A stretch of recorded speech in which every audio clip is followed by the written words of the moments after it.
gummy bear.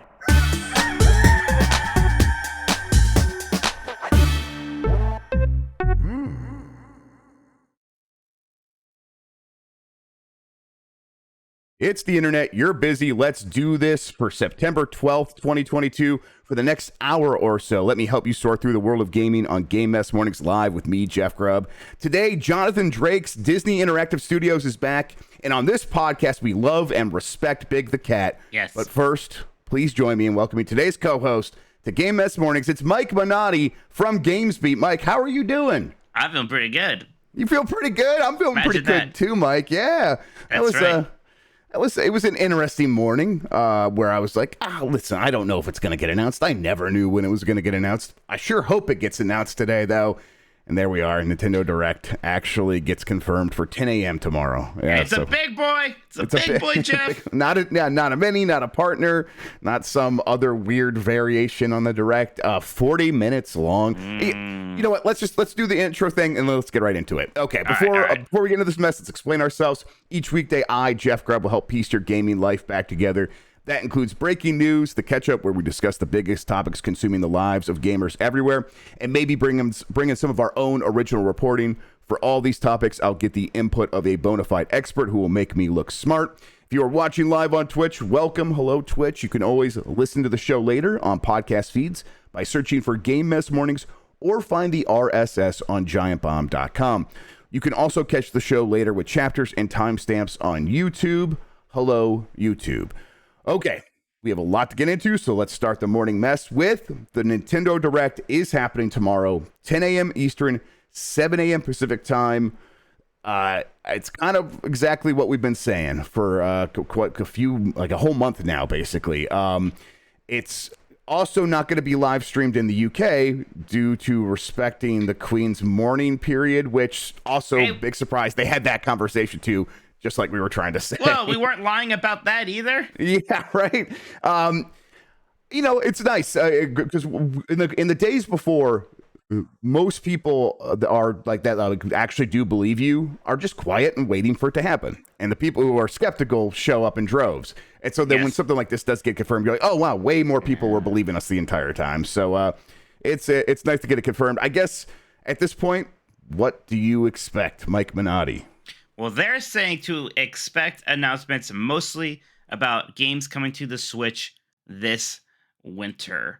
So, what does that mean? So we're going to hear about things like Bayonetta 3. I'm sure they're going to talk a little bit about Pokemon Scarlet and Violet. Probably not a whole ton. Those always get their own showcases here.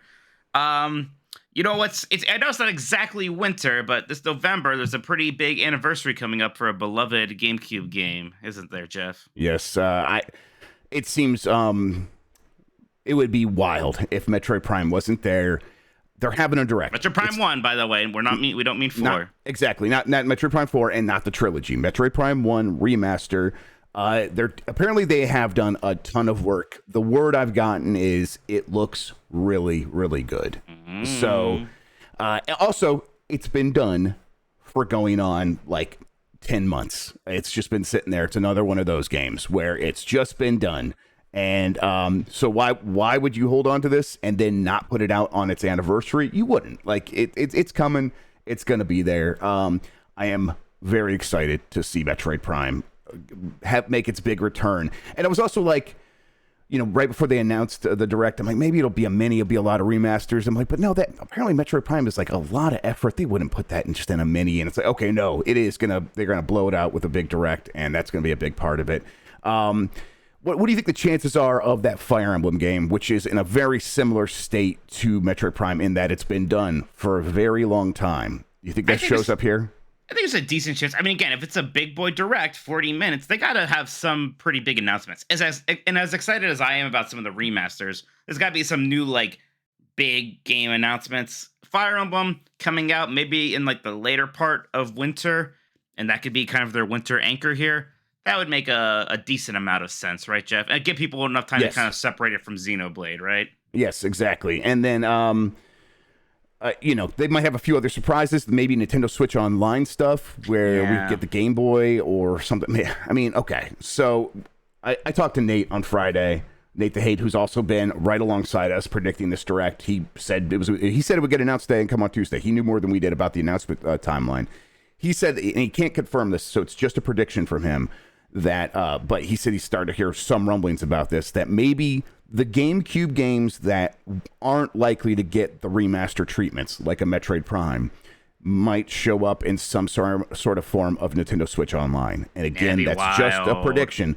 So stuff like Luigi's Mansion that they've already remastered once for the 3DS, they're probably not going to do that again. Well, that wasn't remastered. No, you're right. They did just remaster the first one. Shit, I forgot. For the 3DS. So yeah. Yeah. So why wouldn't they just? They're not going to do that again. Just put 1,000-Year Door. Although there's a lot of Door games that don't really need a whole lot of remastering, like stuff like F-Zero GX, which already ran at 60 frames per second and in widescreen. But any of those games also, it's like I could see them saying like, well, we could also charge $50 to $60 if we just remaster these a little bit. So it's like hard for me to like.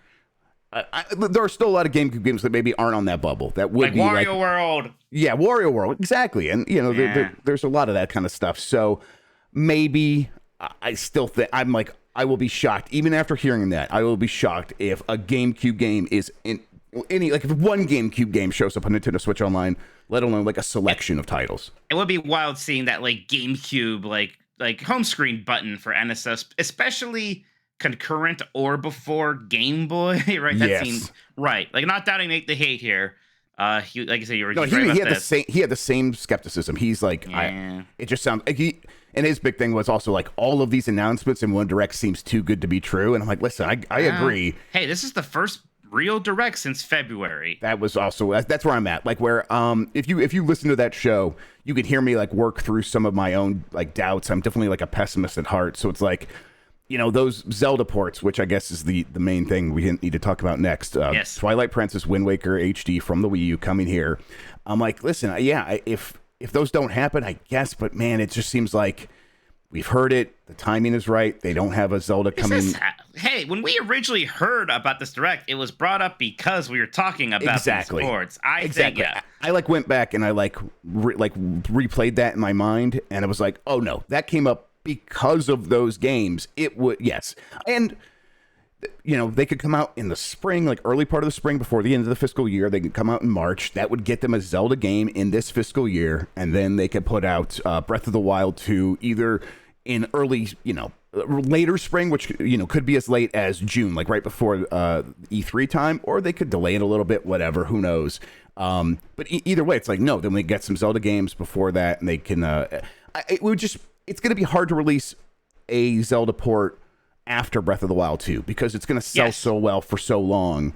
Like, they already did Skyward Sword. Let's get these two out and then go into Breath of the Wild 2. But then, we have heard it. So it's like, I don't know why I keep being so I keep doubting it. You scared me because first you were all with me like, that was what we were originally saying, like Nintendo Direct, and they're going to do Wind Waker. Then you started doubting the Wind Waker Twilight Princess thing. I was like, Jeff, I put my neck on the line for that. Yeah, I'm like, yeah. We're Thelma and Louising that one. We're Thelma and Louising that one 100%. Absolutely. I think it's going to be there. And then it's like, okay, well then what about Breath of the Wild 2? You kind of can't talk about those without mentioning Breath of the Wild 2. So that will probably be there in some form. We get a name, right? We probably get a significant trailer too, and maybe even a date. We might get a date. I mean, like you said, this is going to be the one big direct for probably a while now. Like, maybe there will be one more before this comes out, and it'll probably get its own direct at some point. Yeah. It's been a while since we've seen much substantive about this. Substantive about this one. Okay. Right, exactly. That's meaningful. So, right. So yes, I think. Pig. And look, they said mostly winter. This will be the not winter, right? This is the one that's maybe a little bit further out there. Maybe there'll be more, but this is the one that's kind of out of that window that they're going to talk about. That's spring at the earliest. And if nothing else, we should finally get a name for this thing. And then what do you think of the 40 minutes, 30, 35 minutes is all going to be Chris Pratt's Mario voice? Yes. No, I don't think we get any more Mario movie news here, Jeff. I think I know you're probably disappointed. Right. No, I will be disappointed, even though I know you're right.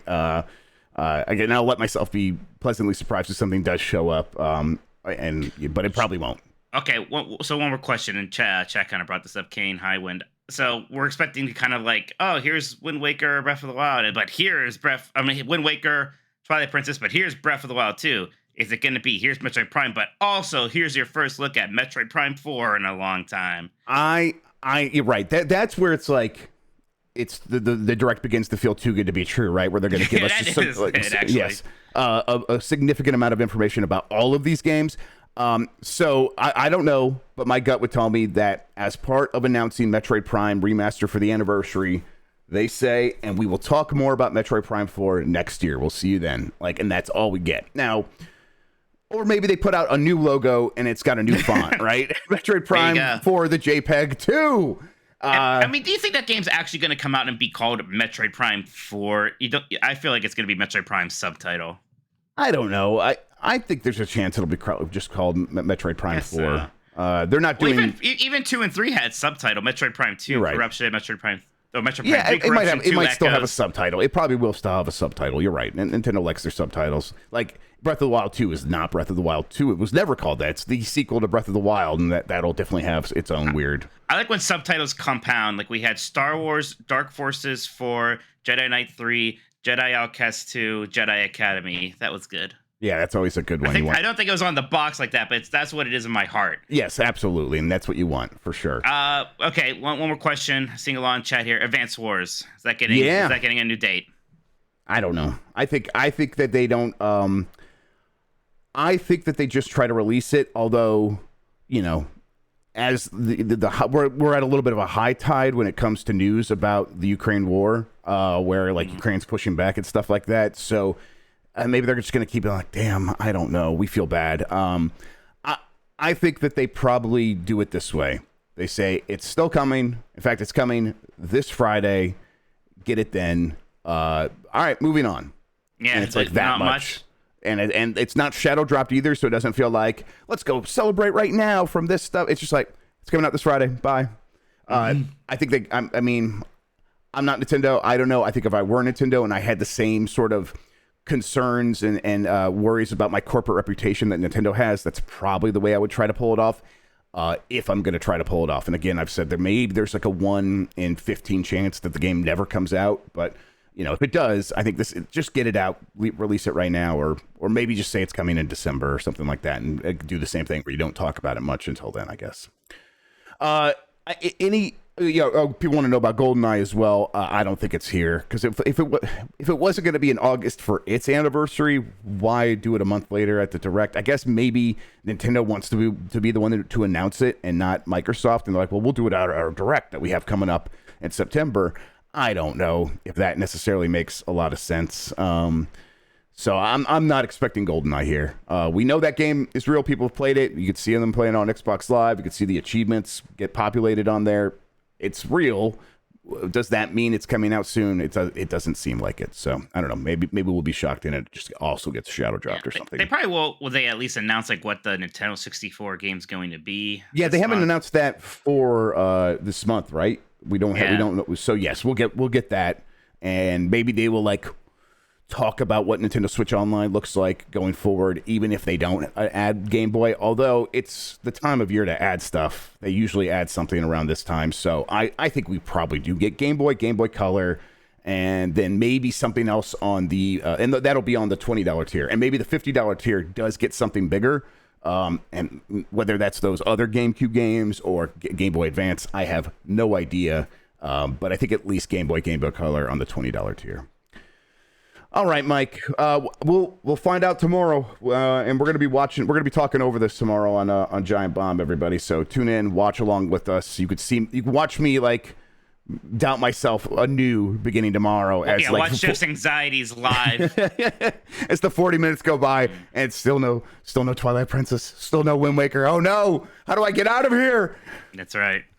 Splatoon 3 sells a massive 3.45 million copies in Japan in the first 3 days. This comes from some schmuck called Mike Minotti at GamesBeat. Wow. Nintendo announced today that Splatoon 3 already sold 3.4 million copies in Japan, accomplishing the feat just 3 days after its September 9th launch. This is the best performance for any Switch game in Japan during its first 3 days.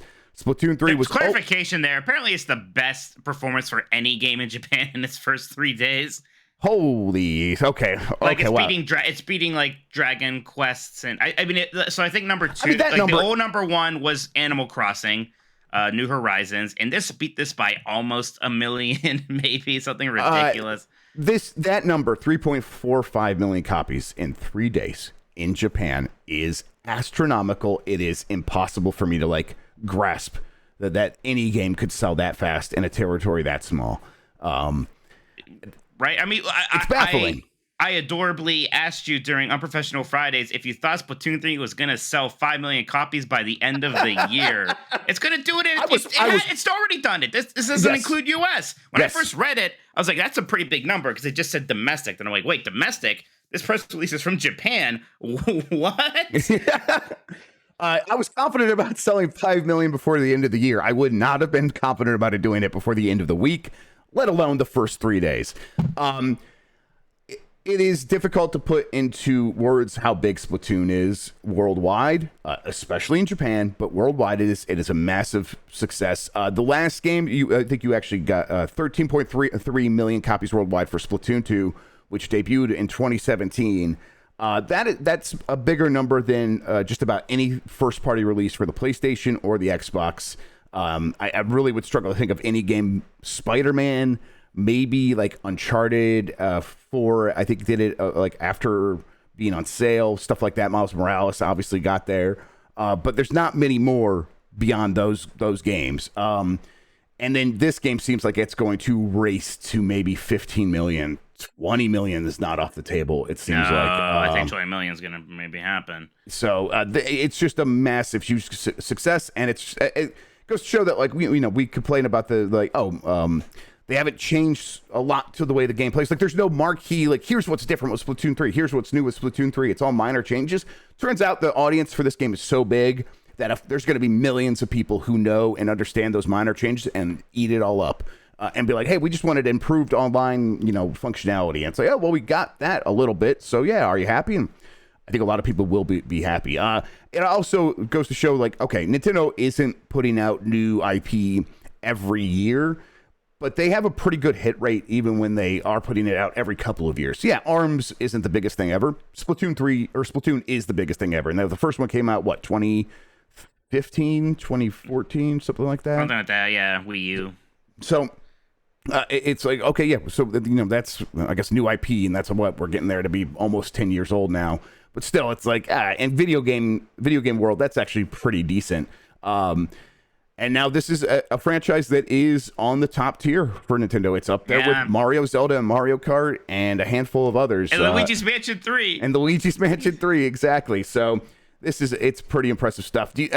I guess, what do you think this means for the future of Splatoon, for, I guess, even the future of the Switch? Because games selling this well at this point in its life cycle, it kind of feels like you don't need to rush anything out, right? Well, that's why I always thought a Switch Pro wasn't going to happen. I still think a Switch 2, and I always thought a little bit later than some people, Jeff. There are a lot of people who 6 months ago were like, yeah, probably March 2023, which definitely isn't happening. And even March 2024 might seem a little early to me. I still think maybe holiday 2024 at the earliest. And backwards compatibility is going to have to be a major deal because you want games like Splatoon 3 to keep selling. You don't want it to do the whole Splatoon 3 deluxe thing or what have you. But yeah, I mean, I think we're definitely going to be getting a Splatoon 4 in about another 5 years.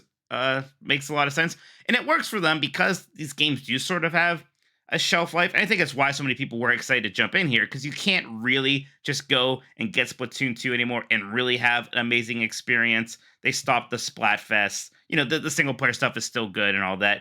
But for a lot of people who miss it, and for a lot of people who kind of miss it the first time, didn't have a Switch yet, got their Switch in even the last few years, now is when they can get in the Splatoon train, right? In another 5 years, it's going to be a whole nother wave of those people, probably with Switch 2s. Yeah, and there's thanks to other shooters, and thanks to other shooters specifically on the Switch, the audience for this game should be bigger. Like, there's a lot of people who do play Fortnite on their Switch. And now, Nintendo's got their own, and it's fun, it's different, and, you can bring in some friends who are like, oh, well, shooting is hard. It's like, listen, just paint the floor, and you're good. Yeah. Just ink the floor, and you can participate. And it's, One of those things. I've been playing a lot of Splatoon 3. I've been really enjoying it when I get a chance. We were like went to the zoo on Saturday, and as soon as I got home, I like played like a couple of quick rounds, and then got the kids to bed. But it was like, man, I'm glad that this game is so easy to get into. That's really nice about this one compared to the other ones, where it's like it really is pick up and play in a way that Splatoon 2 wasn't. And then just in general, Splatoon as a series, it makes it so you can always be pulling the trigger, which is something you always want to be doing in a shooting game. Like I always want to be shooting, even if there's nothing to shoot at. And it's like in other games, they kind of punish you for that. This one, it is right. no, that's the whole game. You are always firing these cool weapons. You are always doing something fun. And it kind of separates itself from the crowd because of that. And obviously, it has style coming out of its eyeballs, and the music it's better than ever. Yes. And a lot of that stuff is what really clicks in Japan, I think. They are here for that style and that music. And it's this like fashion icon there and things like that.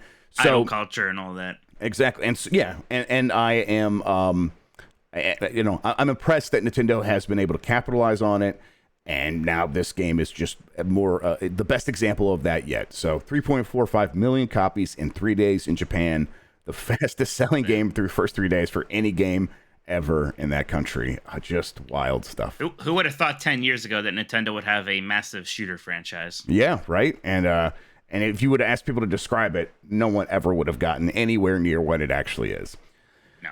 Skydance's Marvel game stars Black Panther and Captain America. This comes from Brian Shea, Game Informer. Today, during Disney's and Marvel's showcase at D23 Expo, we got a look at the first game from Skydance New Media. While we didn't get a name or release date, we did get a cinematic trailer from which we can try to extract information. The biggest news right out of the gate is that this game will star Black Panther and Captain America and 2 additional heroes who look like Bucky Barnes and one of the Dora Milaje, right? So they're kind of like sidekicks for Black Panther and Captain America. This new AAA game takes place during World War II. As the camera pans over a table covered with things like a brochure for Paris and a flyer for a jazz performance, the items quickly take a turn for the insidious with things like a dagger, a pistol, documents, a hat featuring the Hydra insignia, and finally Captain America's iconic shield scratched by what appears to be claws. Listen, we don't know much about this game, but we do know that it is from Amy Hennig, one of the key creators of Uncharted. And but when you see 4 characters, do you think that it's still going to be mostly an Uncharted game with Marvel characters, or do you think it has to be a cooperative thing that you're playing similar to Marvel's Avengers? You hope not. Gosh, it's hard to say because there's so many different routes. It could be like that Guardians of the Galaxy game. Right. It could be like Gotham Knights. That could mean so many things. You don't want to make assumptions there. Because, I mean, like, Yeah. Uncharted even has, like, its kind of cast of characters like that you can put in a box, but you only play as Nathan Drake. Although, it's hard to imagine them being like, you're only playing as Captain America, you're not going to play as Black Panther, right? Right. So at least those two have to be full-on playable. Yeah, and it's, I remember hearing about Star Wars Ragtag, which was her group, or the Star Wars game she was going to make with her group over at EA. And that had a swappable cast, and it was still going to be a single player game, but you were going to be swapping between this ragtag group. That was the whole idea. So I hope that this game is actually going in that direction. I imagine it's going to work something like this. You play as, Captain America in one section, and then in other sections you throw over to Black Panther, and then you play as Black Panther, and then in each of those support characters are the PC cooperative, that like a Sony game. Yeah, the Sully to Nathan Drake. Exactly. And they're just there to be like, hey, did you look at this? In case you ever get lost, because that's just best practices for a third-person action game these days. And I think that could really work. I also think it's cool that it's World War II, so this is probably T'Chaka instead of T'Challa. And then we also know that Black Panther game is coming from EA, which I've reported previously. And that game is like, it's like the previous Black Panther has died, and now you are taking on the role of Black Panther as the player, and you are probably going to play as T'Challa with a dead T'Chaka. And who's to say if these games are going to relate to one another? I'm not sure how much appetite Marvel has for connecting the games like that, but they could. And it's like it's just like a cool way of exploring multiple sides of this universe. This is a very cool idea, a very cool concept. I'm ready for a Captain America game during World War II, and having Black Panther there is all the better. Right, and apparently this is based probably on a storyline from the comics that people like a lot called Flags of Our Fathers, I think. And, the claw marks there, I mean, that seems to maybe indicate Wolverine, who again was also alive during World War II, right? So he could be there for this also. It's weird it doesn't have at least a name though, Jeff. Yeah, it is. That is weird. Did they give us really any other concrete information other than just showing the No. characters? It was just sort of that teaser trailer, no name, date, really anything else. Whatever. We will hear more about this game probably pretty soon. Yep. Meanwhile, a rumor popped up before D23 about everyone's like the claw marks are probably just actually from the Black Panther, and that makes even more sense. Thank you, chat. Sorry, Jeff. No, Continue. it's totally fine. Covering my ass here. Yeah, I get it. I don't want the comments to be like, obviously it's Black Panther. I have to point my own mistakes out first. EA's rumored Iron Man game popped up as a possible thing for this D23 showcase. That did not happen there, but this is the game that I was talking about alongside the Black Panther game. Where like there's another game at EA that Marvel game that's going to come before the Black Panther game. But I'll talk about it later. Well, it got confirmed by Steven Totillo over at Axios. He's heard the same thing. Being made by EA Motive. They're going to work on it after they get done with Dead Space. It should come out before Black Panther, and yet it's still many years away. We're looking at like 2024, probably closer to 2025. And they're going to like totally shift over 100% to this after Dead Space. Like they have people working on it right now, but they are also trying to like hire up for this next project, which is ready to go and just waiting for them. Where Black Panther is like, oh, we have the idea, we have the key team in place, but we're not even ready to start bringing on other developers yet. So, I mean, this sounds good to me. Everyone keeps asking, like, will they use the BioWare Anthem engine stuff? And I'm like, I have no idea. Probably not like one-to-one. They'll probably develop their own stuff, but they could take a lot of inspiration from that, and that makes sense, right? Well, yeah, because I mean, that's what Anthem took inspiration from, and that's what everybody said as soon as they played Anthem. Like, hey, it's like the Iron Man flying, and that was the one part of Anthem that everybody actually liked, right, yes, Jeff? Absolutely. Yeah, Iron Man makes a lot of sense for video games, and it's always kind of been a weird shame that we haven't really had a good Iron Man game. We had that weird Sega one when the movie came out, and Iron Man's been playable in other games that don't really allow his full like moveset and capabilities to be used. Like it's neat that he's in fighting games or he's in the beat 'em ups like your Marvel's Avengers or Ultimate Alliance, but he doesn't have his full flying capabilities there. He can't do the full range of lasers and all that. So this makes a lot of sense. I'm almost surprised it hasn't happened sooner. I'm going to hit these other headlines from the Marvel and Disney Gaming Showcase. Marvel's Midnight Suns gets its release date of December 2nd. It's coming out this year still.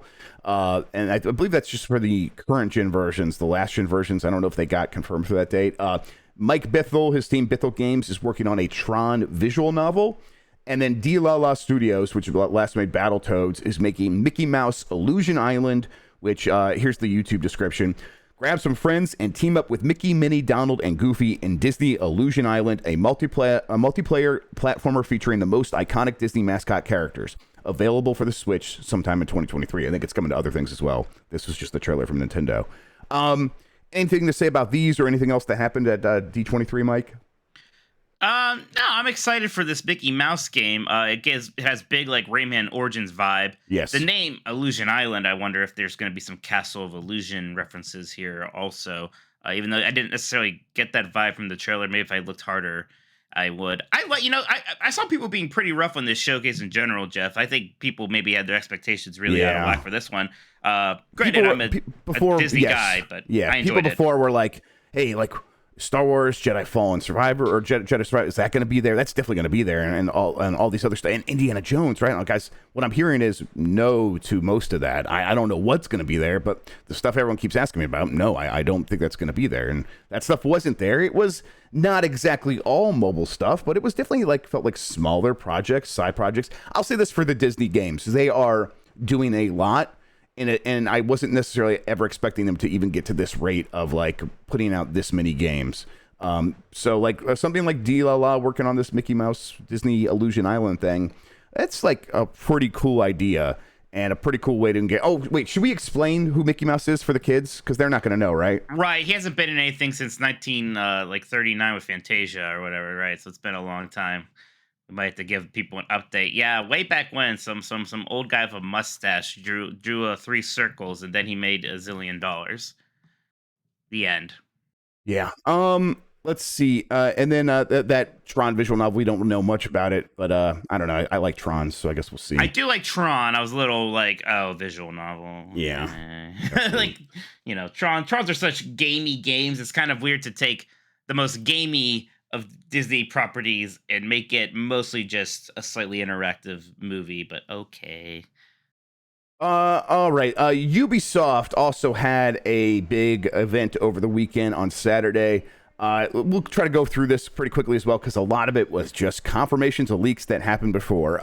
For example, Ubisoft is aiming to deploy its 3-pillar games, Assassin's Creed, Far Cry, and Tom Clancy's Rainbow Six, on all digital platforms. This comes from Matthew Rosemane from Reuters. I got the name right, everybody. Reuters. I was almost going to spell it out phonetically, but I didn't think I had to. I was right. Ubisoft burned through about 200 million euros in cash operationally during its 2020-2021 fiscal financial year, having generated $169 million in operational cash flow the year before. The company's financial woes come on top of several delays in the release of new video games and heightened pressure on management in the midst of a boom and M&A wave in the video game industry. That was amplified by Microsoft's acquisition of Call of Duty maker Activision Blizzard. So as part of its plan to return to growth, Ubisoft is aiming to deploy its 3-pillar games, Assassin's Creed, Far Cry, and Tom Clancy Rainbow Six, on all digital platforms, Guillemot said. This is part of a while ago, and this might have been actually on a Grubbsnax, where we talked about Ubisoft's strategy going forward, where it's got this mothership approach, mothership and like orbiting ship approach, as opposed to its original blueprint approach. Instead, now it wants to have live service games that are huge for each one of its major brands, and then there will be a lot of games orbiting that stuff around it. One of the best example of this is going to be Assassin's Creed, where they are going to have Assassin's Creed Infinity, and they confirmed Red and Hex, and we'll talk about that in a second. And they still have Mirage coming out. And as part of talking about Mirage, the developers were like, it's going to be 15 to 20 hours long. And we think because of Infinity, we'll be able to do stuff like this, where we can have smaller Assassin's Creed games off to the side. So that's the idea going forward. I don't like Assassin's Creed does, like, there's a lot of Assassin's Creed, and maybe there's still going to be burnout there. But it seems like they have a pretty good plan for that going forward. When it comes to Far Cry and Rainbow Six Siege, or Rainbow Six, I'm like, I don't know, Rainbow Six on mobile, is anyone going to care about that? And all these other Rainbow Six spin-offs, it seems like they've tried them, and then they give up on them, and then they go like, okay, we'll go back to this other one. We'll do Heartland instead again. So the strategy seems like it could work to some extent. I don't know if it's going to work for all of these pillar franchises. What do you think, Mike? I am mostly just confused about what Assassin's Creed Infinity actually is. Like, right. I understand it's this hub going forward, and it's a live service, and we're going to get these modules for it, like Hex and like Red. But what is the connecting tissue here? Is it just like a room? You go inside the Abstergo machine, you access these things. I mean, is there any sort of like permanent or crossover, like upgrades, progression between these things?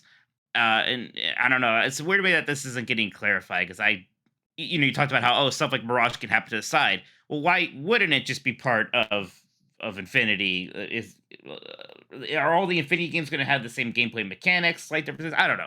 So that is what's confusing me. Now, I'm excited about Mirage, because I'm somebody who really liked the kind of original run of Assassin's Creed. So the idea of going back to that style, like, and really even aesthetically aping Assassin's Creed 1 a lot, that's appealing to me. But yeah, Infinity is just confusing me. Yeah, and it seems like I think the major reason why they would want to keep it separate is because the kind of people they want to appeal to with Mirage and other games like it are the kinds of people who might be like, a big live service thing where the modules are like 150 hours long each. That's overwhelming to the point where I don't even want to engage with it. I wish there was something just for me. Oh, here's Mirage. Okay. I could just pay $60 for this and have 15 to 20 hours of gameplay. Yeah, sure, I'll do that. It's so funny how being like a tenth as long as the last game is a selling point for me now, but here we are. Yep. I mean, the idea of like booting up Mirage on a Steam Deck and playing through it that way over the course of a couple of days sounds really pleasant to me, and I hope it works out. Wrapping back around to Disney real quick, seems like Disney Interactive Studios has been resurrected. With the recent announcement of Illusion Island, the eShop page shows that the publisher for the game is, in fact, the previously defunct Disney Interactive. Disney Interactive Studios also recently published Toy Story 2 on PS Plus, but with the original publisher was Activision when that game first came out. But that was like just a release of an old game, so it was like, oh, is this actually back, or is this just a name they're using? But Illusion Island, new game, they're using Disney Interactive Studios, so it seems like that's the label they're going to be using when they are publishing games themselves going forward. Mike, do you have any memories of Disney Interactive Studios? Oh yeah, that was always a good logo. I mostly associate that with the 16-bit era, like that coming up in front of stuff like Mickey Mania, for instance. So yeah, it was weird when they kind of got rid of it. Like I understood they were backing off from games, is where they just like abolished their own, like what was basically a logo, right? Like you didn't need to necessarily have an office, like. So yeah, this makes sense, and I'm glad. I'm sure we know who probably pushed for this sort of thing, right? Yes. So I'm sure there was a conversation across the thing, but it does seem like John Drake's usually pretty involved in these conversations and making these things happen. He's very involved with the conversations that happen with like a studio like DLLA. Like that's his work for sure. All right. The other stuff that happened at Ubisoft Forward outside of Assassin's Creed, Mario plus Rabbids Sparks of Hope got a new trailer. That's coming out October 20th. Skull and Bones got a new trailer. The best thing, though, about Mario plus Rabbids is that Rayman DLC that they announced for the game. Yeah, what do you think? I think that's pretty cool to see anything with Rayman, and the fact that we're going to get like Rayman and Mario in a game. I always thought Rayman would have been a cool Smash Brothers edition. Yeah. Probably kind of missed his relevancy in terms of the timing there when they started adding third-party characters. But I don't know. I that gets me pretty excited, even more so than like what the Donkey Kong thing did for the last one. Like, yeah, let's do a Rayman thing. Like, I almost even forget that Rabbids was originally a Rayman thing, right? So I just love tying it all back together. Yeah, it's I'm like so sold on this game. I'm just ready to play it now. So it's like I'm like, yeah, I'll hear more about it. But yeah, the Rayman stuff on top of all that. You're right. That is very exciting. Skull and Bones got a new trailer. It launches November 8th for PS5, Xbox Series X and S, Amazon Luna, Stadia, and PC via Epic and Ubisoft stores. Just the same thing. I'm so sold on this, Mike. I never need to see another frame. Just put that game out so I can get my fingers on it. Woo! I know you never shut up about how excited you are for Bone Skull. Yeah, Bone Skull. Bone Skull me, daddy, is what I always say. Give me Bone Skull or go to hell. Then Just Dance 2023 is launching in November. Rainbow Six Mobile enters closed beta today, for players in the United States, Canada, Mexico, Brazil, the Philippines, Singapore, and India. If you're in those territories, you could sign up for a chance to take part. The Division Year 5 is currently in development, and the developer said that it is committed to the future of the franchise. I suppose I did not know that Division 2 was still ongoing, Mike. Yeah, it's got some fans. I always kind of wish I could have gotten into it more. I do enjoy those games. I like a looter shooter. I enjoyed its mechanics.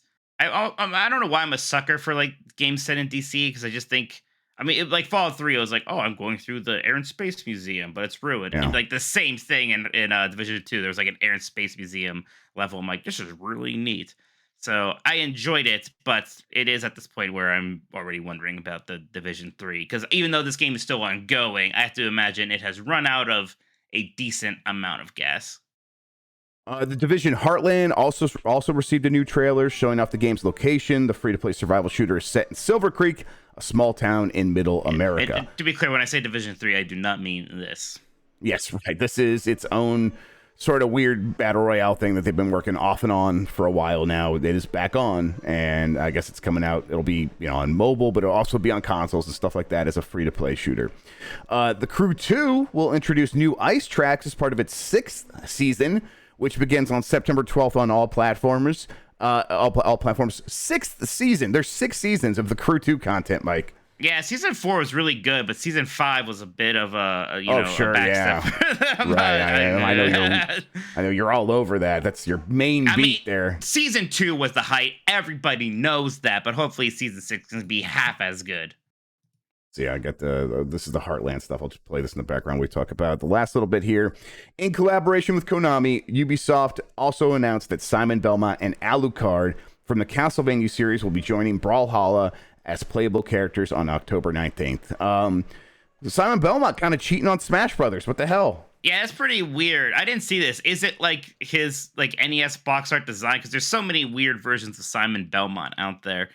Alucard's pretty cool though. Yeah, I actually didn't see it either. But it's Alucard kind of getting in there. That's fun, and I know that Brawlhalla has its fans for sure. So, Brawlhalla not usually in that conversation that games like Smash and now Multiverses has, where it's like who's going to be in there next. And it's like, maybe does this open this game up to more of that? Probably still not, but Brawlhalla has always gotten a lot of collaborations and things like that. But people, I'm just saying, people don't. It's not at the level of people like get super excited about the possibility. No, I think there's people who play Brawlhalla and who are into it, and it's doing well, but that's not for me. Yes. Try to see if we talked a little bit about the Assassin's Creed stuff. The other stuff was Jade, which is going to be a AAA RPG action adventure for mobile that is set in China. So we know about Red being in Japan. That's in Infinity. Separate from all that, they are doing Jade for mobile phone. They showed this stuff captured in engine for the phone. I mean, phones are getting powerful enough. I just wonder, like, what does it actually end up playing like? It feels like it could be like a Genshin Impact, right? Yeah, that makes sense. And look, Tencent has been making big moves with Ubisoft, owning more and more of that company. It makes a lot of sense that they would want a big, Chinese-focused game. And if you're going to make that, you need it on mobile. And then another mobile game that Ubisoft is making in collaboration with Netflix to go alongside the... apparently there's going to be a series, an Assassin's Creed series for Netflix. Sure, there is. Of course, right. Why not? And then Invictus, which is a standalone multiplayer game from the people who worked on For Honor and Rainbow Six Siege. That will also be part of Infinity. So, yeah. A lot of Assassin's Creed stuff, but again, we heard every single one of those in leaks beforehand. So yes.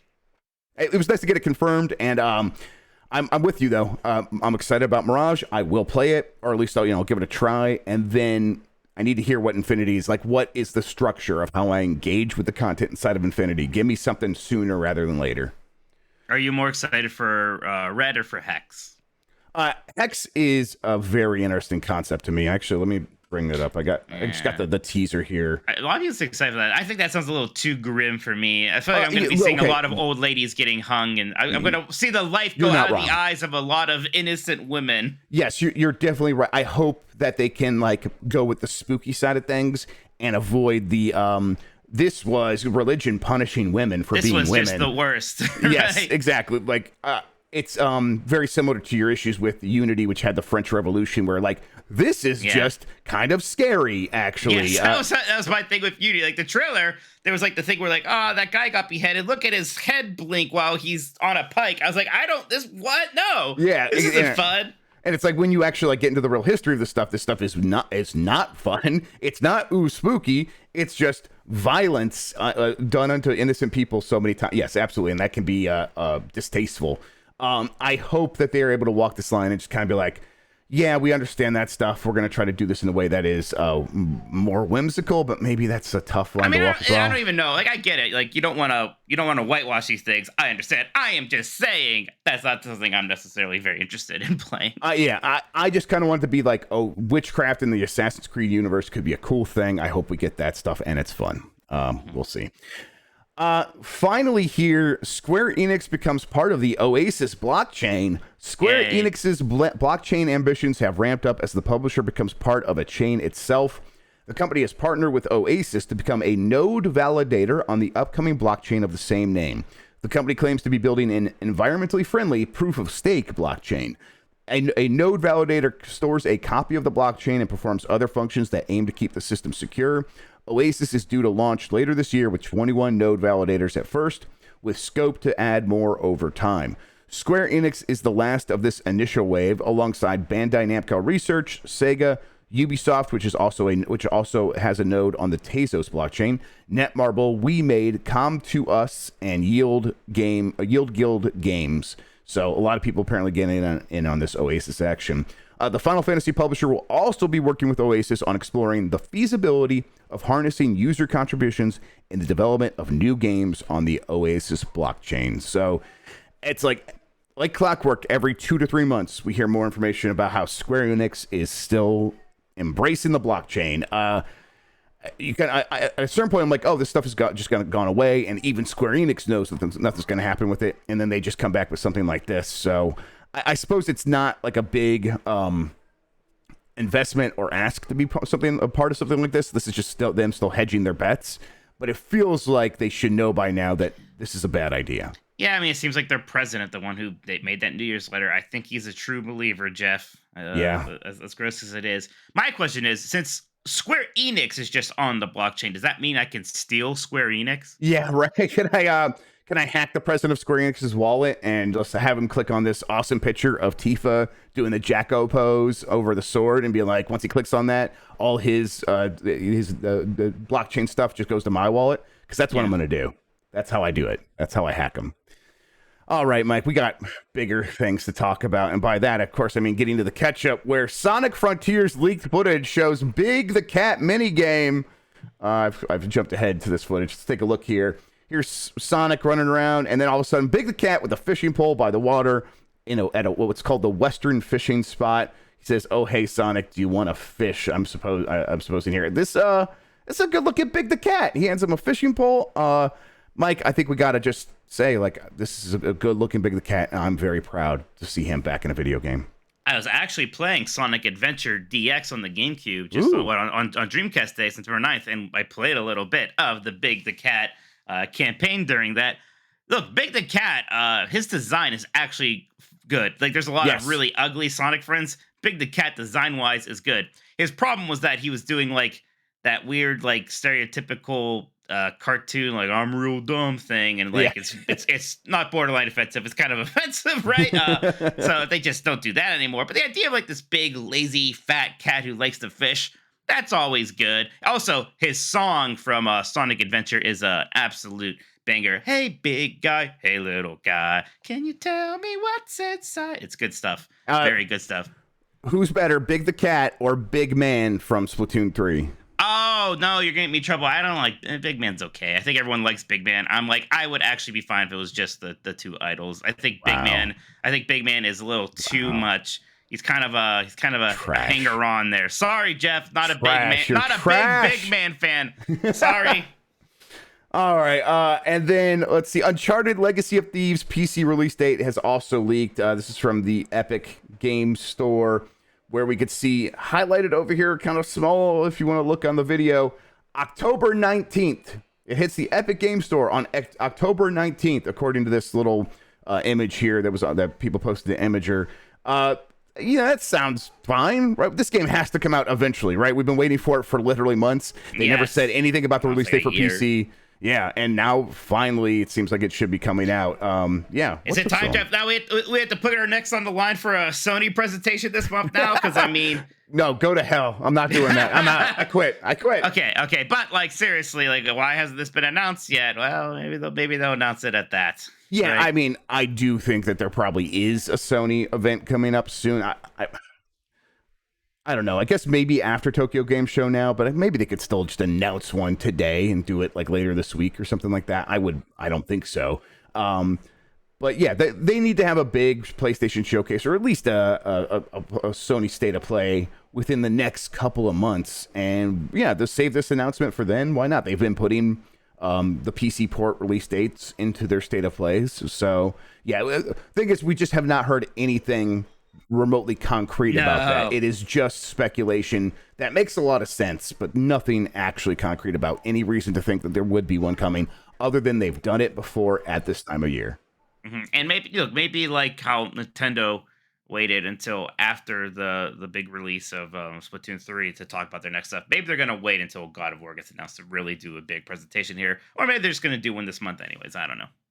When does God of War come out? It's not very long from now, right? I don't remember. Was it November? Was it? Was it 11/11? Like that time? 11/11. So yeah, around that far away. That maybe they won't. Friday or whatever it was. All right, Mike. Real quick before we get to the polls, I want to do questions. Oh, we have questions.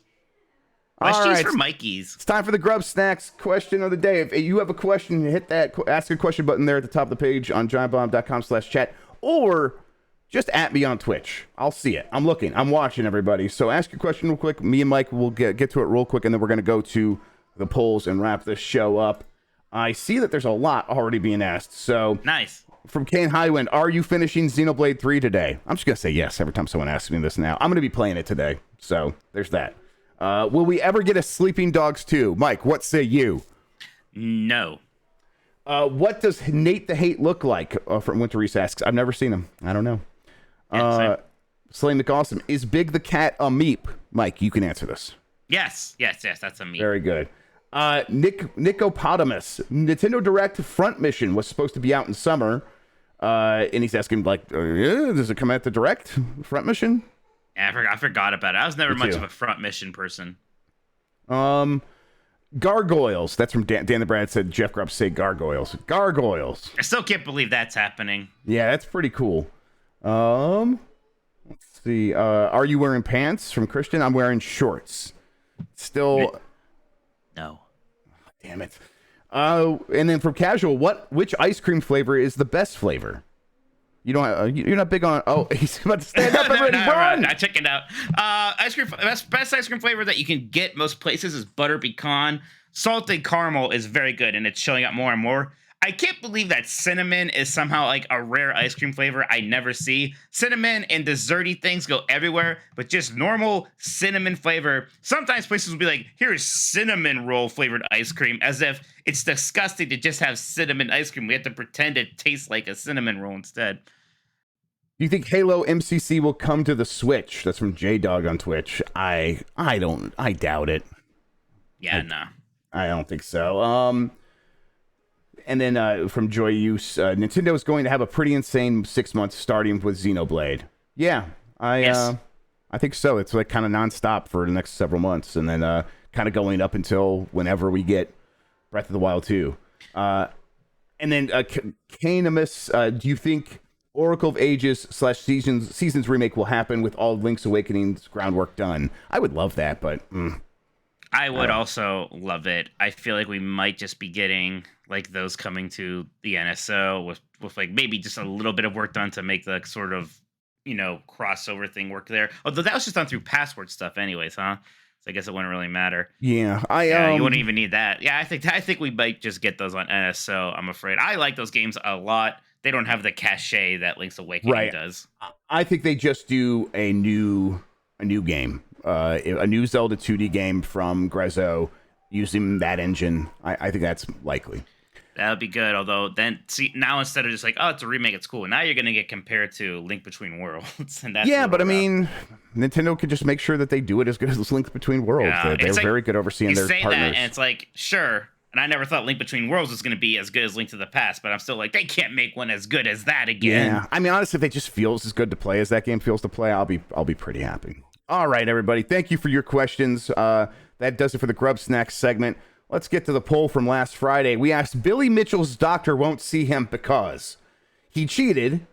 That's 34.7%, and 65.3% say because he didn't pay his bills. So if you don't know what the reference is here, apparently Billy Mitchell says his doctor won't see him anymore because he says you cheated in that video game, which doesn't seem. I don't think doctors are allowed to do that. I do not believe him. I think that this might be, and stay with me here, Billy Mitchell lying. What? How dare you? That seems impossible. I know it seems out of character, but I think this might be a phony thing here. All right. Let's see. Let's do a new poll for today. Big the Cat or Big Man from Splatoon. Oh no! All 3. these kids. All the kids are coming at me. Yep. Here we go. Once and for all, Big the Cat. I think there's still a lot of Sonic perverts out there that could have your back, Mike. Yeah, but they're like all now more used to like Sonic Generations, and they're the people who have started the whole Sonic Unleashed was good actually thing. I don't even know if they remember Sonic Adventure 1. Yeah, I'm gonna make you choose, chat. It's time to pick your favorite child. Here we go. I'm hitting tweets. Hey, that's big going away. guy. Hey, and there's I pooped my pant. That's very important. Inside. That's good. Sorry, but I don't know. We are simply natural. I actually, when I showered today, I listened to the Tails song, Sonic Adventure 1, just on repeat, because that is the kind of sicko that I am. No, that's what you got to clean yourself to. I understand. Mike, what do you got going on? You got anything happening this week? Well, yeah, we got Last of the Nintendogs tomorrow night, so we'll be able to talk about the Nintendo Direct tomorrow on our Nintendo show. So that'll be fun. If you thought that this was an obnoxious victory lap, just wait for tomorrow night. That's right. Yeah, Thursday Game Mess decides. I'll be streaming on Twitch, twitch.tv. I've been playing some Disney Dreamlight Valley, been having fun with that. I had to start Metal Gear Rising. That is the Game Mess Game Club game of the month, Jeff. So gotta get going on that one. But yeah, I think that's what I got going on. And on Giant Bomb, we're gonna have me playing some Xenoblade Chronicles 3 today. I might start mixing it up with other things. I might just start playing Xenoblade Chronicles 3 on my own time. I'll promise to stream it though. So if you want to keep up, I don't know. I haven't decided yet, but I want to like play more of it all in one go. I just said my URL, twitch.tv. It sounded wrong. Twitch.tv/tolkoto. Thank you, Colonel Sanders. What'd you say? I just said twitch.tv. Find me at twitch.tv. That's very good. And then, I'm a genius. I'm a genius at self-promotion. Everyone's going to find me. I'll be on the front page, right? I always just find me by going to Google. Just go to Google, put in some words. I usually pop up. Grubb. I heard that you're working at, what, Ubisoft or something these days somewhere. I'm working at ZeniMax Online. That's right. That's it. You're writing for ESO. You love and MMOs it's my 65th birthday, everybody. Yay. And then I'm going to go into a meeting right now where we're going to decide what we're doing for the rest of this week. But here's what I can promise you. I will sit alongside Jeff Bakalar while he plays Eternal Darkness. We might not be able to do Sonic. I think there might be a conflict with that this week, but that's going to come back. Don't worry. We will probably post another episode of Slow Runners here pretty soon. All that stuff will be happening. Keep an eye out. And then our regular shows will all return, and we'll have UPF on Friday, things like that. And we will talk over the Nintendo Direct tomorrow. We'll make that happen as well. You're not going to sleep through it? Well, listen, some people at the site will talk through it or talk over it. Maybe I'll sleep through it. It worked out last time. All right, everybody. Thanks for watching. Mike, thanks so much for hanging out with me. I appreciate it. It's always fun, Jeff. And you're the best audience in gaming. Until next time, have a good one. Take care of yourself, and goodbye. Why am I doing finger guns? Why do I do this? It's cool. It's not.